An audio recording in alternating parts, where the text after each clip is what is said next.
తెలంగాణ రాష్ట్ర ప్రజలందరికీ నమస్తే. ప్రస్తుతం మనం యాదాద్రి భువనగిరి జిల్లాలోని ఆలేరు నియోజకవర్గం గుండాలలో మండల కేంద్రంలో మనం ఈరోజు ప్రస్తుతం మనం చూసుకోవచ్చు. ఈనాడు మండలాల వారీగా ఈనాడు పిఎస్సిఎస్ అధ్యక్షులను ఈనాడు అధిష్టానం మేరకు చూసుకోవచ్చు. గుండాల మండలంలో సంజీవరెడ్డి గారికి ఈనాడు అవకాశం రావడం జరిగింది. మాజీ డిసిసి అధ్యక్షులుగా కూడా ఈనాడు బాధ్యతలు కర్తవ్యాలు కాంగ్రెస్ పార్టీని ఈనాడు బలోపేతం చేస్తూ గ్రామాన తిరుగుతూ అహర్నిశలు కృషి చేయడం జరిగింది. ఈనాడు నేనున్నానంటూ ఆలేరు నియోజకవర్గంలో ప్రతినిత్యం పర్యవేక్షణలో కాంగ్రెస్ పార్టీని బలోపేతం చేయడం తన వంతు సహాయంగా చేసుకుంటాడు. ఈనాడు రైతులకు కూడా ఈనాడు తను చేరువవడంతో ఈనాడు రైతు కుటుంబీకుడు ఈనాడు రైతులకి పెట్టిందే పేరు కాంగ్రెస్ పార్టీ చేస్తున్నటువంటి సంక్షేమ పథకాల్లో భాగంగా ఈనాడు రైతు రుణమాఫీలు కానీ ఈనాడు రైతు భరోసా కార్యక్రమాలు చేయడం జరుగుతుంది. ఈనాడు పిఎస్సిసిఎస్ అధ్యక్షులుగా నియమించడం ఎట్లా చూస్తా వారి యొక్క బాధ్యతలు కర్తవ్యాలు ఎట్లా ఉంటాయో వారి మాటలు అడిగి నమస్కారం అండి. సార్ చెప్పండి, ఈనాడు ఆలేరు నియోజకవర్గం కాకుండా జిల్లాలో కూడా మీరు సేవలు అందించినారు. ప్రతినిత్యం మీరు ప్రజాక్షేత్రంలో ఉంటూ ప్రజలకి నేనున్నానంటూ అందరికి ఒక బ్యాక్ బోన్ లాగా ఉన్నారు జిల్లాలో. ఇప్పుడు ఈ యొక్క పిఎస్సిఎస్ పదవి బాధ్యతలు ఎట్లా చేయబోతున్నారు, రైతన్నలకు ఎట్లా సహాయకంగా ఉండబోతున్నారు? పిఎస్సిఎస్ అంటే నాకేం కొత్తది కాదు, ఎందుకంటే ఇంతకుముందు నేను పిఎస్సి చైర్మన్ గా చేశాను, డిసిబి డైరెక్టర్ కూడా చేశాను, జిల్లా లెవెల్లో కూడా చేశాను. కాబట్టి నాకు అనుభవం ఉంది దీని మీద. ఈ కోఆపరేటివ్ వ్యవస్థలో కూడా అనుభవం ఉంది. కాబట్టి ఇంతకుముందు నేను చేసినప్పుడు కూడా చాలా బాగా చేసిన అంత మనకు మంచి పేరే ఉంది. తర్వాత ఇప్పుడు కూడా రైతుల కోసం మేము మ్యాక్సిమం వాళ్ళ రుణాల గురించి కానీ తర్వాత రికవరీ గురించి కానీ ప్రతి దాంట్లో కూడా మేము చేసుకొని, ఇంతకుముందు గుండాల పిఎస్సిఎస్ అంటే మాకు ఆయన ఇంతకుముందు 3 ఉండేటివి, 3 మూతపడి ఒకటే ఇదైంది. ఇక్కడ మాకు మడిపడిగలు ఉండేది, తర్వాత శుద్ధాల్లో ఒకటి ఉండేది, 2 ఇదై ఇక్కడ మూడు కలిపి ఇక్కడ తీసుకున్నాం. కాబట్టి ఎందుకంటే వయబుల్ లేదని. కానీ తర్వాత మళ్ళీ నేను వచ్చిన తర్వాత దీనికి 3 కోట్ల రూపాయలు అప్పుడే మాకు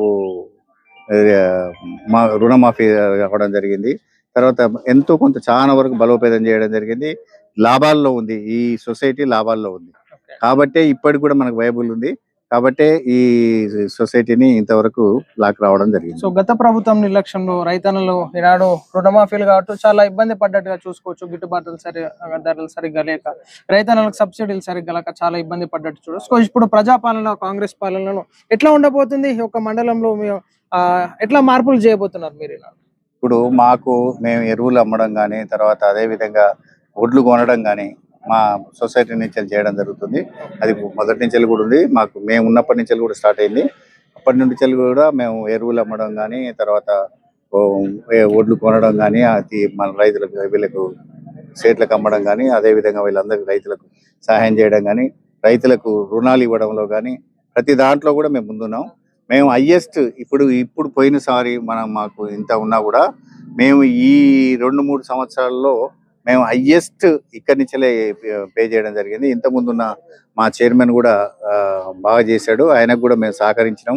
తర్వాత మేము మా డిసిసి చైర్మన్ శ్రీనివాస్ రెడ్డి వచ్చిన తర్వాత కూడా మేము మ్యాక్సిమం ఈ రాష్ట్రంలో అంటే మా తెలంగాణ నల్గొండ జిల్లాలో అన్నిటికంటే కూడా ఎక్కువ ఈ సొసైటీ నుంచి మేము అప్లై చేయడం కూడా జరిగింది. గతంలో మాజీ ఎమ్మెల్యే గొంగడి సునీత నీళ్ళు అందించలేక ఈనాడు రైతాంగం చాలా ఇబ్బంది పడ్డారు. ఇప్పుడు గతంతో పోల్చుకుంటే ఈనాడు క్రాప్ గ్రాఫ్ పెరిగినట్టుగా చూసుకోవచ్చు ఈనాడు ఆలేరు నియోజకవర్గంలో. ఎట్లా చూస్తున్నారండి వాటర్ ప్రతి ఈనాడు గ్రామాలకు అందించడం?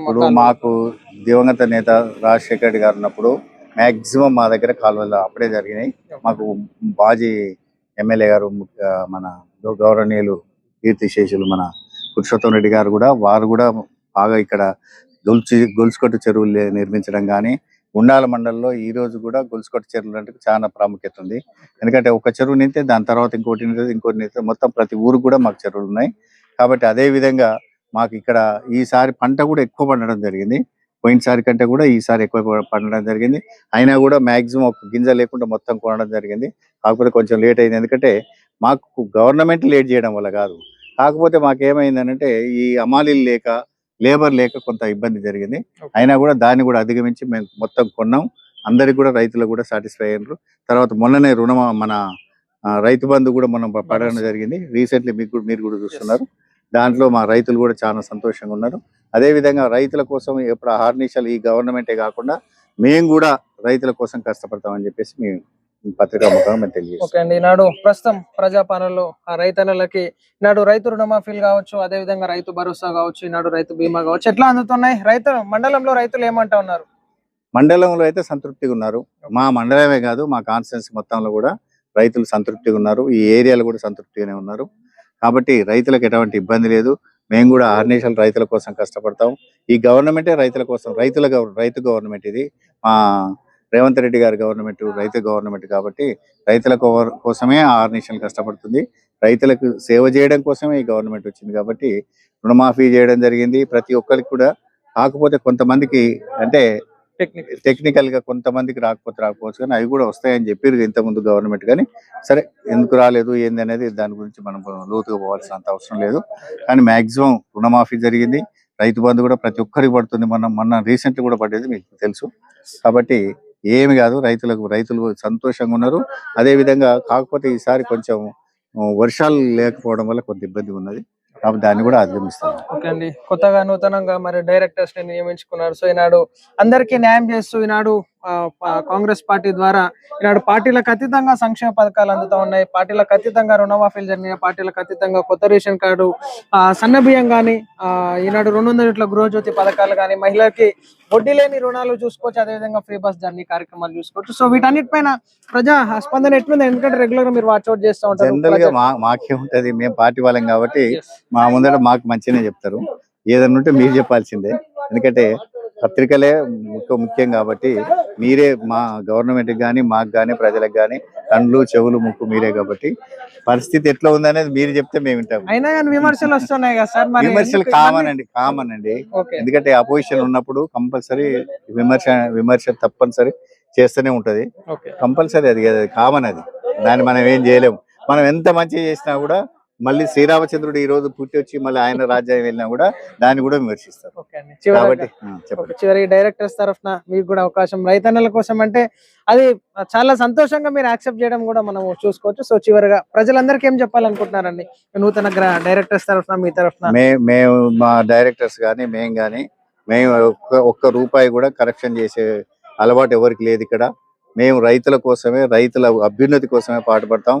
రేపు జరగబోయే ప్రతి దగ్గర కూడా రైతులకు ఏ విధంగా మేము సాయం చేయగలమో ఆ విధంగా మేము చేయడానికి ముందు వస్తున్నాం. అందరు కూడా మా డైరెక్టర్స్ కూడా అందరూ విజ్ఞులే, వీళ్ళందరికీ కూడా తెలుసు. ప్రతి ఒక్కరు కూడా మంచి చదువుకున్న వాళ్ళు, మంచి విజ్ఞానవంతులు కాబట్టి తప్పకుండా రైతుల కోసం మేము సేవ చేస్తామని చెప్పేసి ప్రజల రీతి మనం చూస్తాం. ఈనాడు PSCS చైర్మన్ గా బాధ్యతలు స్వీకరిస్తూ, సో అదే ఈనాడు ప్రత్యక్షంగా పరోక్షంగా ఎన్నో విధాలుగా నియోజకవర్గంలో సేవలు అందించారు. సో కాంగ్రెస్ పార్టీ బలోపేతానికి కృషి చేశారు. ఈనాడు మనము చూసుకోవచ్చు సంజీవ్ రెడ్డి గారు.